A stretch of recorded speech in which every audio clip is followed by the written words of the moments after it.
Tapi Abu Hanifah dan lain-lain, ada lagi yang sependapat dengan dia, mengatakan setiap orang yang memberi apa-apa kepada sesiapa, boleh dia ambil balik, kecuali hak dia bagi kepada anak dia dan kulladzi rahimin mahramin. Hak tu hak tak boleh terbalik daripada orang lain. Sini pun ada sebut hak tu tak boleh. Imam Abu Hanifah kata tak boleh. Kalau bagi kepada anak dia dah, tak boleh ambil balik, ataupun anak beranak. Tapi kalau bagi kepada orang lain boleh. Orang lain pula kata kalau hak bagi kepada anak tu boleh ambil balik, hak bagi ke orang lain tu tak bolehnya. Begitu sebaliknya, hak bagi kepada orang lain tu tak boleh. Dia kata lagu ni. Tak apalah. Lepas tu karahah tafdil ba'dil aulad fil hibah. Karahah ni, karahiyah dalam kitab-kitab hadis selalu kita jumpa. Imam Nawawi ni tajuk dia buat ni karahah juga. Jadi karahah di sini kalau dalam istilah mutaakhirin, ulama mutaakhirin dengan makna makruh. Tapi kalau dalam istilah ulama mutaqaddimin, apalagi ulama-ulama hadis, dia tak mesti dengan makna makruh. Ada kalanya dengan makna haram. Jadi hak lebih tepatnya karahah tu dengan makna larangan. Sebab itu kita terjemah ini bab larangan mengutamakan. Sama dengan bab man'i tafdhili ba'dil aulad. Larangan. Bukan dengan makna makruh, tidak. Lepas tu masing-masing pakailah larangan tu dengan makna makruh ke, dengan makna haram ke, tu masing-masing. Tapi asasnya larang, memang ada larangan. Banyaklah kita jumpa misalnya dalam kitab Tirmizi ke apa, jelas semua orang kata haram berlaku. Hak tu dia guna karahah juga dalam tajuk dia. Ada hak yang seumpama itu. Jadi kalau kita baca kitab-kitab hadis hak dulu ni, kena beringat sikit. Dia tidak dengan makna istilah hak kemudian, tak. Tidak, bukan dengan makna makruh. Boleh jadi dengan makna makruh tu pun boleh jadi, luah istilah tu. Dengan makna haram pun boleh jadi. Lepas tu cerita ni Nu'man bin Bashir, boleh katakan hadis ni, bab ni cerita dia. Lepas tu tak ada hak lain. Ada, tidak menepati syarat Muslim lah. Hak menepati syarat Muslimnya hak ni je. Lepas tu ada hak akhir tu pun, Jabir tu pun, itu pun cerita Nu'man juga. Cerita Nu'man juga. Jadi Nabi SAW tak bagilah. Kita tengok ni hak dalam Imam Nawawi disebut. Wa fi hadzal hadis, di bawah tajuk ni, bawah tu, annahu yanbaghi an yusawwiya baina auladihi fil hibah. Seyogianya seseorang itu menyamakan dalam pemberian kepada anak-anaknya, dan memberikan kepada setiap orang daripada mereka seperti yang diberikan kepada yang lain. Gitu. Dia tidak melebihkan, bahkan dia menyamakan antara lelaki dengan perempuan pun dia kena sama. Ini bukan bab saka, bab bui. Kalau bui ini kena sama. Tetapi setengah-setengah ashab kita, ulama-ulama dalam mazhab Syafi'i, kata Imam Nawawi, mengatakan hak lelaki sama dengan bahagian dua orang perempuan. Untuk seorang lelaki sama dengan bahagian untuk dua orang perempuan. Tetapi mengikut qaul yang sahih, yang masyhurnya, iaitu seseorang hendaklah menyamakan di antara anak-anak dia tu. Lelaki ke perempuan tak kira, sama. Hak tu, hak tu. Imam Nawawi menterjihkan hak tu. Pasal apa? Mengikut zahir hadis ni. Zahir hadis ni Nabi kata, kamu tak ada anak-anak lain kau. Anak-anak dia tu lelaki belakang, dah ada juga orang perempuan. Ini menunjukkan kena sama. Bukan seorang tu je anak dia, bukan dua orang. Lepas tu lelaki kedua, dah.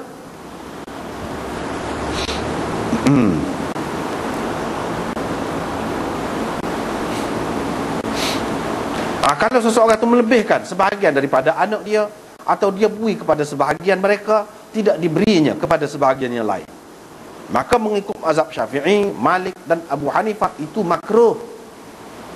Pemberian yang seperti itu makruh, bukan haram. Tidak dosa, makruh. Hibah tu sah. Pemberian itu sah. Lepas tu apa yang Nabi suruh ambil balik ke apa ni? Ini cerita tu cerita lain. Tak apalah.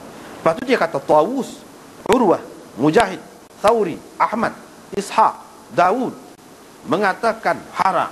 Termasuk Imam Bukhari juga, haram. kata dia. Tak boleh.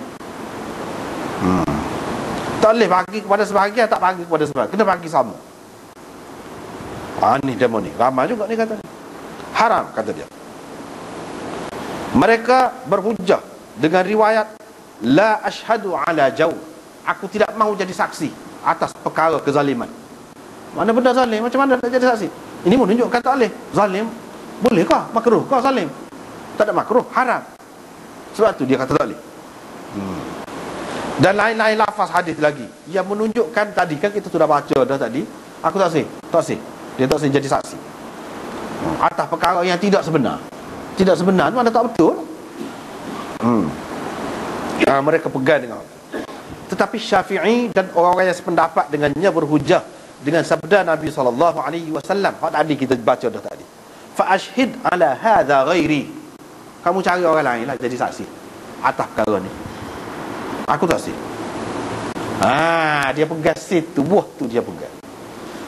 Nabi SAW betul dia tak sih jadi saksi, tapi dia kata cari orang lain lah jadi saksi.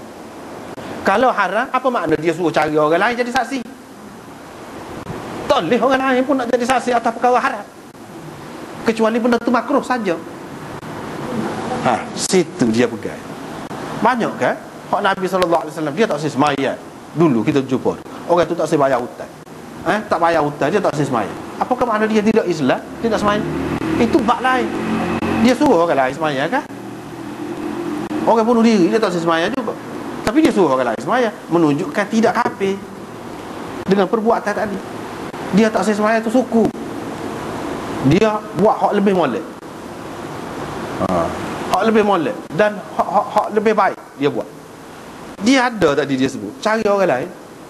Dia tak boleh pelorong kalau sekiranya benda tu memang tak boleh. Demo tu kata tidak gitu. Fa ashhid ala hadha ghairi, itu maknanya cari orang lain. Padahal kalau aku tak sih orang lain berani nak. Pakailah lagu tu. Dia kata tak boleh tu, tak boleh. Tak boleh nak buat hujah tu kata dia. Dah kalau aku tak boleh. Kalau orang tahu Nabi tak sih jadi saksi, dia pun tak sih.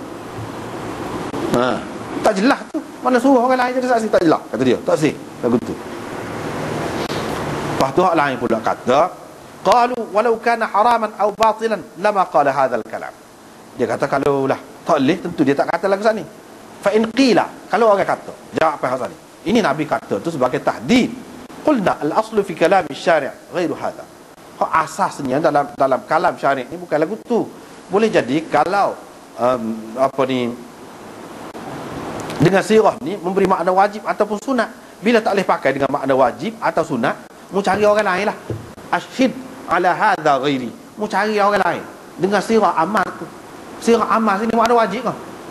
Tak. Sunat kah? Tak juga. Dah tidak wajib, tidak sunat makna ke dia? Harus dia pergi situ mengikut kaedahnya. Puak-puak kata boleh ni. Lepas tu hak Nabi SAW kata aku tak mahu jadi saksi atas jaur itu. Ini bukan semesti makna jaur di situ makna zalim. Kamu terjemah dengan makna zalim kata dia. Jaur ini tidak semesti dengan makna zalim. Jaur ini dengan makna mail anil istiwa wal i'tidal, iaitu condong, lari daripada jalan tengah. Lari daripada jalan tengah. Bukan makna zalim, tak mestinya kata dia. Itu takwilan lah. Tapi dia mau tu kata jaur ini memang makna zalim dah kata dia. Makna zalim dah. Apa nak tahu takwil lagu tu? Dah dia kata dia mengikut bahasa boleh dengan makna lagu tu. Lepas tu ada tadi ashhid alayya ghairi tu, ala hadha ghairi tu, capu-capu hak tu kita tak pakai dengan makna zalim lah di sini. Gitu. Jadi setiap perkara, keadaan, tindakan yang lari daripada landasan hak pertengahan itu jauh lah orang panggil. Sama ada haram ke atau makruh kata dia. Sebab tu dia kata makruh.